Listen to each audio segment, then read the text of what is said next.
Donc me voilà au réveil, même pas de routine beauté, ni... Enfin bon quand même, j'ai pris quelques minutes pour me réveiller. Non, ça fait bien une demi-heure. Bref. Juste pour vous parler, parce que hier effectivement j'ai parlé des démons, des succubes, des chayatines, ouais, des angelots, etc. Je vous ai pas parlé, parce que, alors effectivement, dans vos rituels maçons, hein, je dis pas forcément franc, parce que il y a eu un jeu qui était pas tout à fait franc. Hein.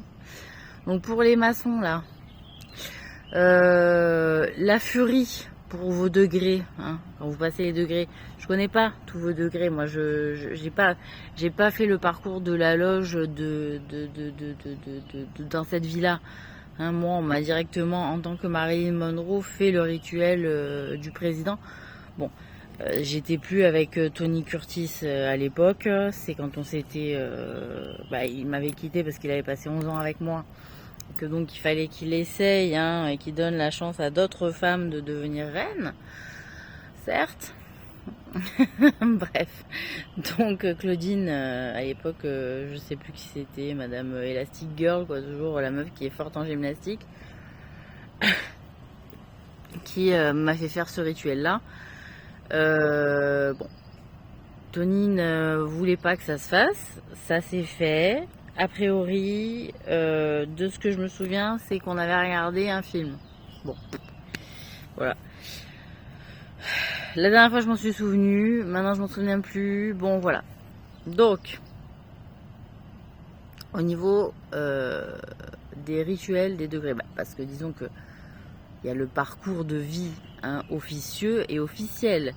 Donc, effectivement, ceux qui sont dans la maçonnerie, dans la franc-maçonnerie et qui ne valident pas des parcours de vie officieux, forcément, il faut que ça passe par l'officiel. Hein, voilà. Donc, groupe, études, loges, etc. Pour ceux qui ont un don, un truc inné, naturel, à valider des choses, le travail peut être complètement acceptable au niveau officiel par un parcours officieux. Vous voyez ? Bon. Donc, comme on peut accepter l'argent licite et illicite pour un travail licite, et un argent licite pour un travail illicite. Vous voyez, c'est le X le X de Churchill aussi. Vous voyez, voilà, bon. Donc, qu'est-ce que je voulais dire? Oui. Donc, la question, parce qu'elle se posait beaucoup, la furie. Hein. Moi, de ce que j'ai compris dans mon parcours, j'ai passé une nuit dans la voiture à veiller. J'étais à côté d'une forêt donc qui était liée à une personne hautement placée de la franc-maçonnerie et qui donc fait faire aux gens des parcours pendant la nuit où ils doivent vivre un animal hein, pour ressentir, je sais pas, par exemple, ils cherchent le cerf, ils doivent se mettre dans l'esprit du cerf la nuit, chercher le cri, chercher le truc. Bon, le problème de 1, c'est que ça se fait la nuit, donc c'est pas correct. De 2, ils devraient plutôt aller chercher les informations au niveau des Amérindiens de comment on se rapproche de l'esprit d'un animal, hein, voilà, pas comme ça, et pas en les faisant gueuler comme des gorées au milieu de la nuit, et puis au final, la forêt devient un bésodrome, hein, excusez-moi.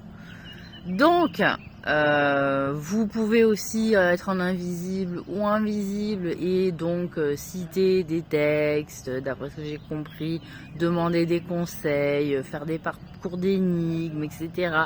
En une nuit, j'ai compris tout ça, hein, en veillant sur le parking de chez ma tante. Parce que je ne pouvais plus dormir chez elle, il y avait trop de bagas, hein, d'objets en bagas, donc, ou de dames mises en bagas. Donc j'ai été complètement affolée. Alors là, c'est là où j'ai découvert vraiment le truc, la sorcellerie du baga. J'ai dit, oh putain, j'ai dit, c'est quoi ce bordel? Et du coup, j'arrivais plus du tout à dormir chez elle, ni dans son bâtiment, ni dans quoi que ce soit. On aurait dit que le bâtiment était rempli de gens. Mais les murs, hein, attention. Donc, voilà. Bon, alors. Pour finir, qu'est-ce que je voulais dire? Donc, moi, et avec Claudine, comment on vivait Elle me disait, mais t'es une furie, toi, t'es une furie. Je disais, je suis une furie. C'est-à-dire que si, par exemple, j'avais quelque chose à faire dans la journée, et que il s'avérait que ça s'était pas passé comme prévu. Par exemple, à 10h le matin, j'ai rendez-vous à faire quelque chose d'important, administratif, imaginons. Un truc chiant. Qui va me mettre dans la merde si c'est pas fait correctement. Je rentre à la maison, j'ai l'impression que tout a été fait. D'un coup, elle ou quelqu'un d'autre, ou moi dans ma petite tête, me dit putain, il n'y avait pas rempli ça, j'ai pas signé ça, j'ai pas vérifié ça, comme ça a pu le faire. Là, ni une ni deux, demi-tour. Et là, elle me dit mais c'est bon, t'appelles, t'attends. C'est ça, la furie, c'est-à-dire que tu t'es tapé par exemple des journées de fou.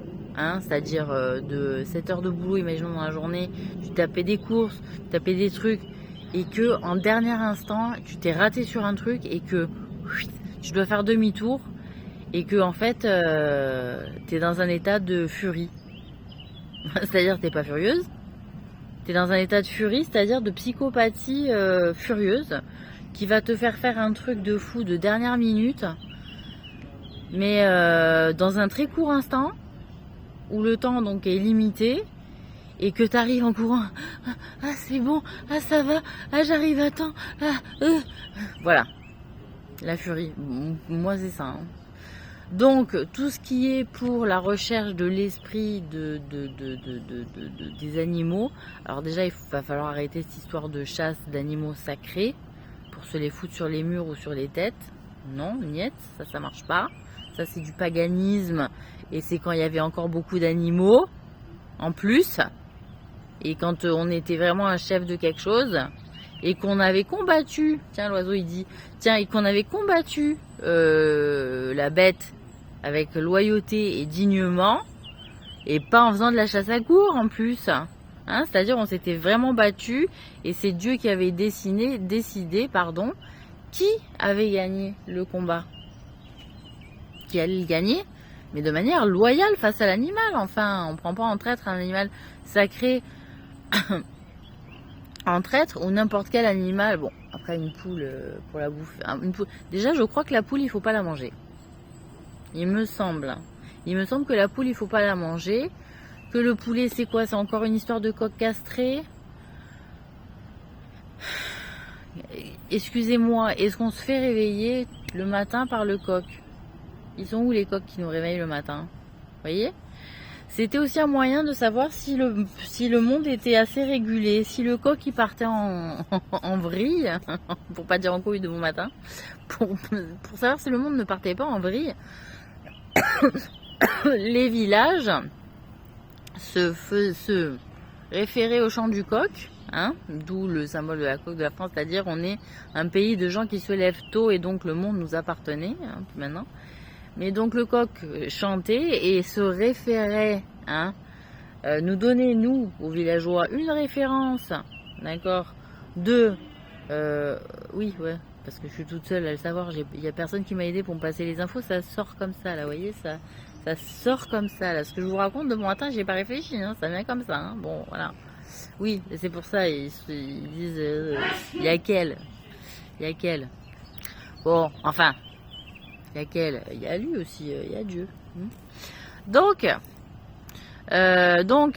le truc là, le coq, c'était l'équilibre un peu qui donnait au village de la température un peu ambiante. S'il y avait des choses qui partaient en vrille, ça veut dire que c'était pas si harmonieux que ça dans le village. Donc effectivement le coq, on peut peut-être le considérer comme un animal sacré aussi, et ne pas le manger, ni le tuer. Et effectivement, il faut que je regarde les poules, les poulets. Les poules au pot, moi j'ai l'impression que c'est une histoire de sorcière, cette truc. Et le poulet rôti, je crois qu'on peut le bouffer. Mais le poulet, attendez, je vais vérifier, je vais vous confirmer l'histoire de la vidéo avec le poulet rôti. Bah, c'est une histoire de poussins aussi qu'on a rétamé pour en faire des je sais pas quoi, les vendre. On n'a pas besoin de poussins, c'est bon, laissez-les tranquilles, les trucs. Et les coqs et les poules, vous laissez le coq inséminer et faire des trucs, et puis on verra ce que ça donne. Laissez faire la nature. Vous voulez pas un peu laisser faire la nature et on bouffe ce que la nature nous donne. Et c'est comme ça qu'on va se rééquilibrer au lieu de forcer le truc pour pas avoir peur de crever de faim. Parce que regardez où on en est maintenant. À pas avoir laissé faire les choses naturellement, à vouloir s'approprier ce qui ne nous était pas destiné. Ce qui doit nous arriver nous est destiné. Ce qui ne doit pas nous arriver, ça veut dire que ça nous a été pas destiné. Puis c'est tout. C'est quand même pas compliqué. De se référer aussi aux lois naturelles qui sont aussi les lois de l'univers qui ont été mis en place par les dieux mais qu'il faut un rééquilibrage et un cadrage, pas un recadrage, bon là un gros recadrage ça certes, mais un cadrage, d'accord, un cadrage, histoire de dire c'est pas parce que j'ai envie que donc c'est naturel, que donc je dois laisser faire, non. C'est pour ça qu'il y a les lois humaines qui ont intervenu, c'est-à-dire le naturel est tellement parti en vrille que bah tiens j'ai envie de baiser un gosse, donc ça doit être naturel. Non. Les lois humaines, c'est une des premières lois sur Terre qui est descendue humaine de dire l'inceste c'est interdit, point barre. Donc il faut cadrer cette naturalité qu'on a en nous. Voilà, c'est pas compliqué. Enfin, excusez-moi de dire c'est pas compliqué, mais les gens le savent. Voilà. Sauf qu'il y a un espèce de règlement que je fais péter, là, en vous expliquant qu'on va prendre mes règles à moi. Parce que sinon, ça va mal aller. Voilà. Bon. Et donc, bonne journée. Moi, j'ai eu une bonne nouvelle aussi hier. Donc, voilà, tout le monde le sait. Et effectivement... qu'est-ce que j'ai dit oui, sur la photo que j'ai mis sur mon X avec les 2 verres de champagne, c'est une acceptation d'invitation, évidemment. Voilà. Et que je ne citerai pas, parce que ça ne vous regarde pas, mais je pense qu'on s'est très bien compris, merci beaucoup. Et puis, bon, j'ai pas tout à fait la gueule qu'il faut là pour y répondre.